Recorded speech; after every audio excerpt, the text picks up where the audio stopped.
नमस्कार मंडळी, माझे परिवार, मित्र, बहीण, वहिनी,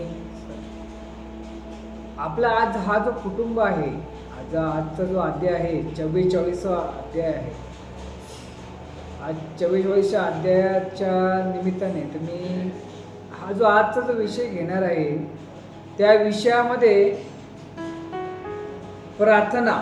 मी एक प्रार्थना दररोज कमीत कमी 14 वेळा ऐकतो, बोलतोही. त्या प्रार्थनेचं कसं आहे तुम्हाला मी सांगतो.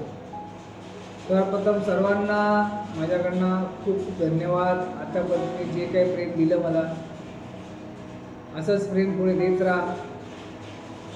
आता विषय आपला आहे प्रार्थना. प्रार्थनेचा अर्थही जाणून घ्यायचा आहे आणि प्रार्थना काय आहे हेही जाणून घ्यायचं आहे. तर प्रार्थना अशी आहे: देवा, ज्या परिस्थितीला मी बदलू शकत नाही ती स्वीकारण्यास मनाची प्रसन्नता मला दे, आणि जी परिस्थिती मी बदलू शकतो ते बदलण्याचे धैर्य मला लाभू दे. आता तुम्ही परत ही प्रार्थना मी टाकेनच डिस्क्रिप्शनमध्ये किंवा माझ्या ब्लॉगमध्ये येईल. आता देवा, ज्या परिस्थितीला मी बदलू शकत नाही, आता याचा अर्थ हा आहे, माझ्या आयुष्यामध्ये अशा काही घटना आहेत किंवा असं काय जे काही होतंय माझ्या समोर. समजा एक उदाहरण, माझा असा जो व्यक्ती आहे माझ्या आयुष्यामध्ये, त्याला मी वारंवार एकच गोष्ट रोज सांगतो कान ठेवून, बाबा हे बंद कर, हे बंद कर, बंद कर, बंद कर, बंद कर. तो ऐकतच नाहीये आणि तो उलटा आपल्याशी भांडतोय.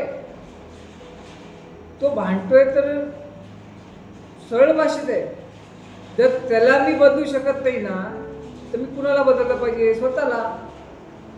मी त्याला का समजवतोय? जर तर मी त्याला 10 वेळा त्या व्यक्तीला मी समजवलं तर तो काय ऐकत नाहीये, तर ठीक आहे, मला पाठिंबा घ्यावा लागेल. त्याच प्रकारे आपल्या आयुष्यामध्ये होणाऱ्या प्रत्येक घटनेवरती हे शब्द लागू होतात.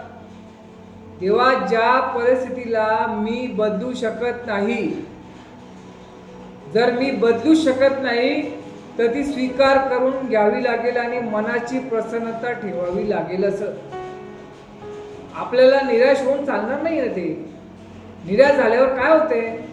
अहो तुम्ही काय होतं म्हणजे समोर आपण जसं काल आपला अध्याय झाला, अपेक्षा आपण खूप ठेवतोय ना.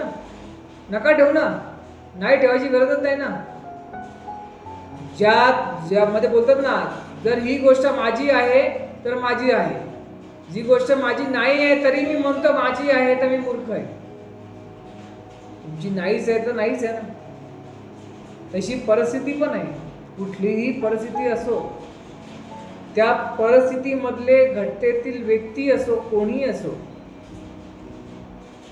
जी मी बदलू शकत नाही ना, तर मला मनाची प्रसन्नता दे. ते स्वीकारण्याचं की हा बाबा, मी हे बदलू शकत नाही. मी जे बदलू शकतो आणि जे मला कळतंय, देवा, जी परिस्थिती मी बदलू शकतो त्याचे धैर्य मला लाभू दे. म्हणजे मी मनापासून जर मी त्या गोष्टीकडे जास्त एकदम फोकस करून आहे की मला या गोष्टीला सातत्याने मी प्रामाणिकपणे सर्व काही करतोय, तर ती गोष्ट आज नाही तर उद्या होणार आणि होणारच नक्की. जर माझा विश्वास तर परमेश्वरावरती आहे, तर आपल्या आयुष्यामध्ये बदलायचं आपण जो निर्णय घेतलेला आहे आणि आपला जो अध्याय सुरू आहे, मला माझं आयुष्य बदलायचं. आता आयुष्य बदलायचं आहे तर आता हा 44वा अध्याय आहे. या अध्यायामध्ये मी ही प्रार्थना जेव्हा सांगतोय याचा अर्थ हा आहे, आता पुढे येणारे जे काही सण आहेत, आता गोविंद झाला,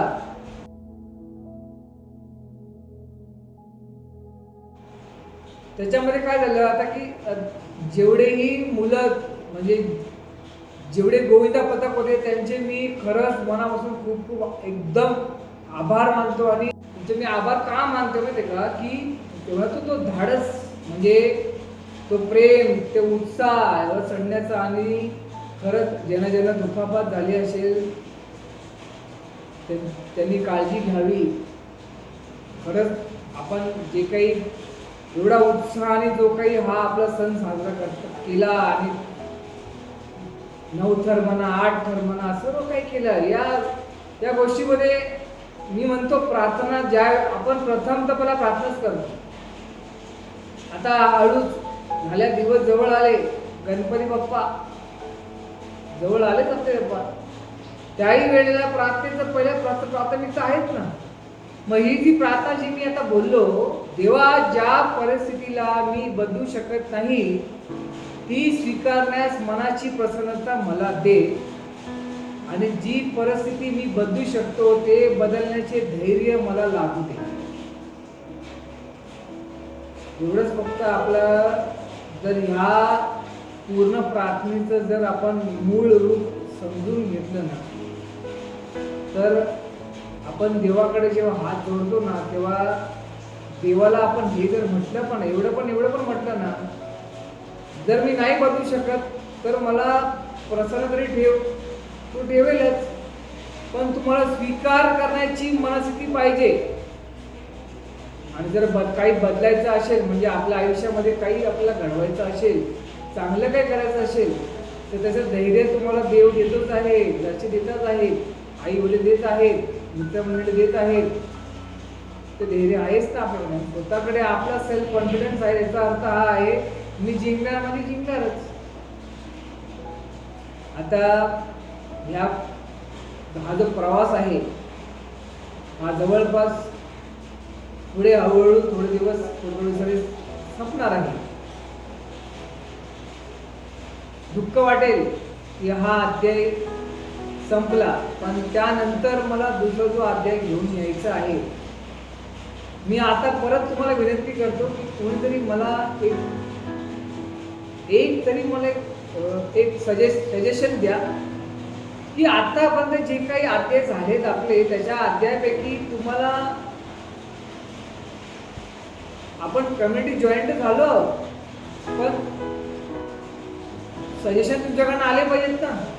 हो बाबा, की या गोष्टीवरती बोलत, या गोष्टीवरती बोलाल, किंवा ही गोष्ट अशी आहे, हे चुकीचं आहे, हे बरोबर आहे, काहीतरी कोणतरी करेक्ट करणार लागते. की एक मी जेव्हा म्हणतो फॅमिली मेंबरबरोबर बोलतोय, आणि तुम्ही आणि आम्ही आपण एक फॅमिली मेंबर आहोत, आणि हा जो अध्याय आपण सुरू केले याच्या अध्यायावरती तीच आहे ना, की मला माझ्या आयुष्यामध्ये बदल आणायचा आहे, आणि आणायचा आहे म्हणजे आणायचा आहे. आनंदी राहा, परत सांगतो, आनंदी राहा, कुठल्याही गोष्टीला निराश होऊ नका. ते म्हणतात ना, आज जी गोष्ट होते ती उद्या तशीच नाही होत, उद्या बदलतो सगळं. खुश राहा, टेन्शन फ्री राहा. उद्या भेटूया. जय महाराष्ट्र.